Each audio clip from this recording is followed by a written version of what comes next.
அனைவருக்கும் வணக்கம். 8/6/2026 திங்கட்கிழமை அன்று தேய்பிறை அஷ்டமி.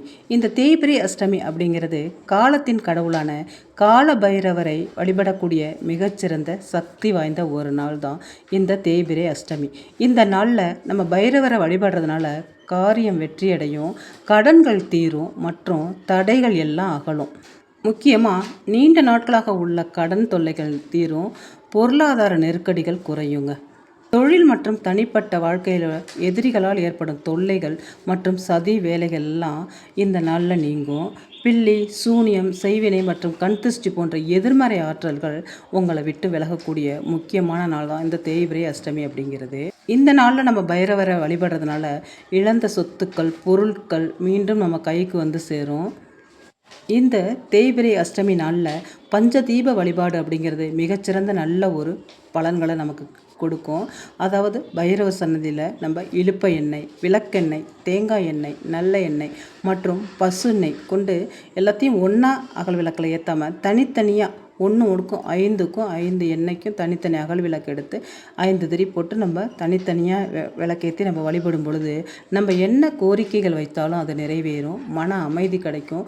அதே போல் கடன் பிரச்சனைகள் தீரும், எதிரிகள் விலகுவர். அன்னைக்கு பைரவருக்கு பார்த்திங்கன்னா உளுந்து கலந்த பிரசாதம் நைவேத்தியமாக செய்கிறது மிக மிக விசேஷம். உளுத்தம் பருப்பால் செய்கிறது, வடை இந்த மாதிரி பொருட்களால் நம்ம செஞ்சு வழிபாடு செய்யும்போது நல்ல ஒரு பலன்கள் கிடைக்கும். அதே போல் தயிர் சாதம், அப்பம், மிளகு வடை இது எல்லாமே அவருக்கு உகந்த நைவேத்தியங்கள். செவ்வரளி மலரை சாற்றி அர்ச்சனை செய்வது குழந்தை பாக்கியம் கிடைக்குங்க. அதே போல் திருமண தடைகள் எல்லாம் நீங்கும். எல்லா சிவ ஆலயங்கள்லேயும் பார்த்திங்கன்னா இந்த ஈசான்ய மூலை எனப்படும் வடகிழக்கு திசையில் நீலமேனியராய் நாய் வாகனத்துடன் பைரவர் வந்து காட்சி தருவார். இந்த பைரவருக்கு பார்த்திங்கன்னா காலையில் ஆலயம் திறந்த உடனே ஒரு பூஜையும், இரவு அர்த்த ஜாமத்தில் பூஜை முடிவுறும் போதும் பைரவருக்குன்னு ஒரு பூஜையும், அதாவது தினமும் இந்த பூஜை வந்து நடைபெறும். அஷ்டமி திதி மற்றும் பிரதி ஒவ்வொரு மாதமும் தமிழ் மாதம் எல்லா தேதியிலும் ஆயில்யம், சுவாதி, மிருகசீரிஷம் இந்த நட்சத்திர தினத்தில் பைரவரை வழிபடும் பொழுது உத்தியோகத்தில் ஒரு மதிப்பும் பதவி உயர்வும் கிடைக்குங்க. தொழிலில் நல்ல ஒரு லாபம் கிடைக்கும். சனி பிரதோஷத்தன்று பைரவருக்கு தயிர் சாதம் படைத்து வழிபட்டால் நம்ம வழக்குகளிலிருந்து வெற்றி கிடைக்கும். நமக்கு தேய்பிறை அஷ்டமியில் பஞ்சதீபம் ஏற்றி வழிபட்டால் காலத்தினால் தீர்க்க முடியாத தொல்லைகள் எல்லாம் நீங்கும், நல்ல அருள் நமக்கு வந்து கிடைக்கும். பஞ்சதீபம் என்பது நம்ம சொன்ன மாதிரி இந்த இலுப்பை எண்ணெய், விளக்கெண்ணெய், தேங்காய் எண்ணெய், நல்ல எண்ணெய், பசுநெய் இதை வந்து ஒரே விளக்கில் ஒரு விளக்கு ஏற்றாமல் ஒவ்வொரு விளக்கையும் தனித்தனியாக 5 விளக்கு எடுத்து 5 எண்ணெயும் சேர்த்து தனித்தனியாக 5 எண்ணெயும் விளக்கு போடுறது நல்லது. இந்த நாளில் பைரவருக்கு வேண்டிட்டு நம்ம வந்து தேங்காய் தீபம் ஏற்றுறது நல்லது, பூசணிக்காய் தீபம் ஏற்றுறது நல்லது. அதே போல் மிளகு தீபம் ஏற்றி வழிபாடு செய்யும் பொழுது நமக்கு எதிரிகள் தொல்லை விலகுங்க, கடன்கள் விலகும், தீய சக்திகள் நம்மளை வந்து அண்டவே அண்டாது.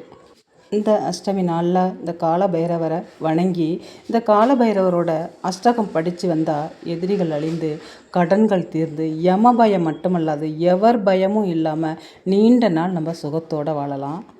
வாழ்க்கையில் தரித்திரம் அப்படிங்கிறதே வராமல் காத்து நம்மளை செல்வ செழிப்பை கொடுக்கக்கூடியவர் இந்த கால பைரவர். ஸ்வர்ண ஆக்கர்ஷண பைரவரை வடக்கு திசை நோக்கி நம்ம அமர்ந்து வழிபடும் பொழுது நமக்கு நல்ல ஒரு பலன்கள் கிடைக்குங்க. பொன் பொருள் சேர்வதற்கு சிறந்த ஒரு வழிபாடு. இந்த அஷ்டமி திதி மட்டும் அல்லாமல் ஒவ்வொரு ஞாயிற்றுக்கிழமையும் ராகு காலத்தில் பைரவருக்கு 11 நெய்தீபம் ஏற்றி விபூதி அல்லது ருத்ராபிஷேகம் செய்து வடமாலை சாற்றி சகஸ்கர நாம அர்ச்சனை செய்து வழிபட்டால் திருமணம் ஆகாதவர்களுக்கு விரைவில் திருமணம் கைகூடும். முக்கியமாக இந்த பைரவரை வழிபாடு செய்வதனால வறுமை நீங்கி, பகைவர்களின் தொல்லையெல்லாம் நீங்கி, பயம் நீங்கி, அவரோட அருளால் அஷ்ட ஐஸ்வர்யங்களும் தன லாபமும் வியாபார முன்னேற்றமும் பணியாற்றும் இடங்களில் தொல்லைகள் நீங்கி மனத்தில் மகிழ்ச்சியை பெறலாம். இந்த வியாபாரம் செய்கிறவங்க பார்த்திங்கன்னா கல்லாப்பட்டியில் ஸ்வர்ண ஆக்கர்ஷண பைரவர், பைரவி சிலை அல்லது படத்தை வைத்து பூஜித்து வர கடையில் வியாபாரம் செழித்து வளரும், செல்வம் பெருகி வளம் சேர்க்கும். இந்த தேய்பிறை அஷ்டமியில் நம்ம செய்கிற வழிபாடு பார்த்திங்கன்னா நம்மளோட கடன்கள் வந்து விரைவில் அடையுங்க. முக்கியமாக கடன்களை அடைக்கக்கூடிய முக்கியமான காலகட்டம் தான் இந்த தேய்பிறை அஷ்டமி அப்படிங்கிறது.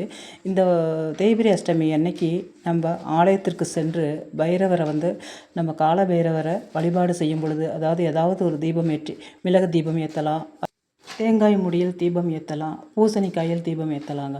நீங்கள் தீபம் ஏற்றி அன்றைய வழிபாடு முறையில், அதாவது வந்து அபிஷேகத்தில் கலந்துக்குங்க.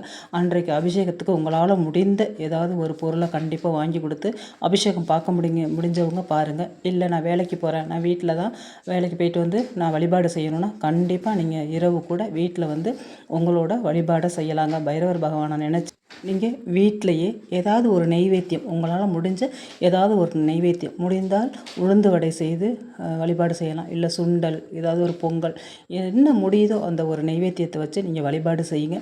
அந்த நெய்வேத்தியத்தை முடிஞ்சவங்களுக்கு கொடுங்க. அதே போல் நாய்க்கு வந்து இன்றைக்கு உணவு வைக்கிறது ரொம்ப ரொம்ப புண்ணியத்தை உங்களுக்கு கொடுக்குங்க. கண்டிப்பாக வாயில்லாத ஜீவராசிகளுக்கு இன்றைக்கி உணவளிக்கும் பொழுது அந்த புண்ணியமும் நமக்கு சேர்ந்து கிடைக்கும்.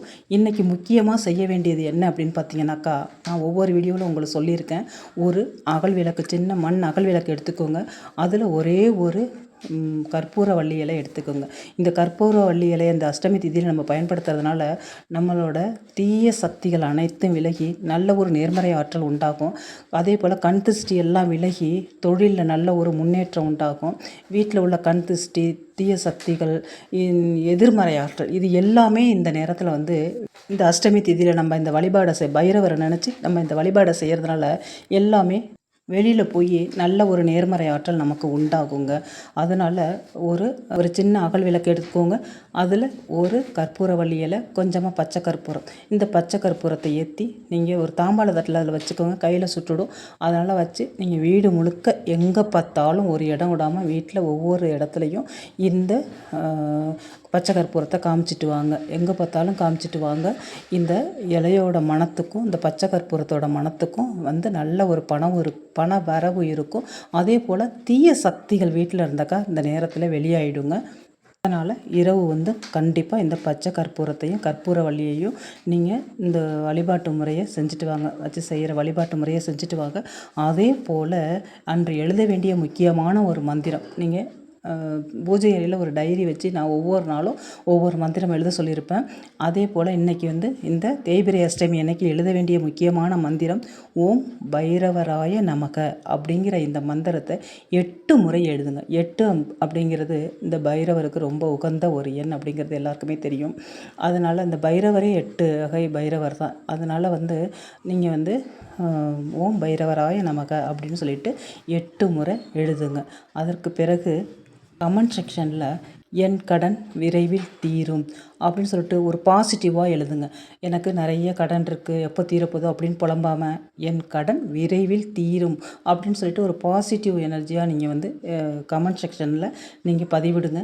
கண்டிப்பாக இந்த கால பைரவரோட கருணையாலையும் அருளாலையும் உங்களோட கடன் பிரச்சனைகள் தீர்ந்து எந்த ஒரு பிரச்சனையை நீங்கள் வந்து இந்த நேரத்தில் வச்சாலும் அது எல்லாம் உங்களுக்கு சால்வ் ஆகி நல்ல ஒரு முன்னேற்றம் ஏற்படும். தொழிலையாக இருக்கட்டும், அதாவது வியாபாரத்துலையா இருக்கட்டும், நீங்கள் பணியிடத்துலையா இருக்கட்டும், உங்களுக்கு ஒரு நல்ல சம்பள உயர்வு கிடைத்து உங்களுடைய கடன்கள்லாம் அடையக்கூடிய நல்ல ஒரு நேரம் தான் இந்த தேய்பிறை அஷ்டமி.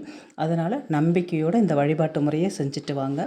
இந்த வீடியோ உங்களுக்கு பிடிச்சிருந்துச்சுனாக்கா உங்களோட ஃப்ரெண்ட்ஸ் அண்ட் ரிலேஷனுக்கு ஷேர் பண்ணி விடுங்க. நான் இன்னொரு வீடியோவில் உங்களை சந்திக்கிறேன். இந்த வீடியோ பார்த்த அனைத்து நல்லுள்ளங்களுக்கும் நன்றி.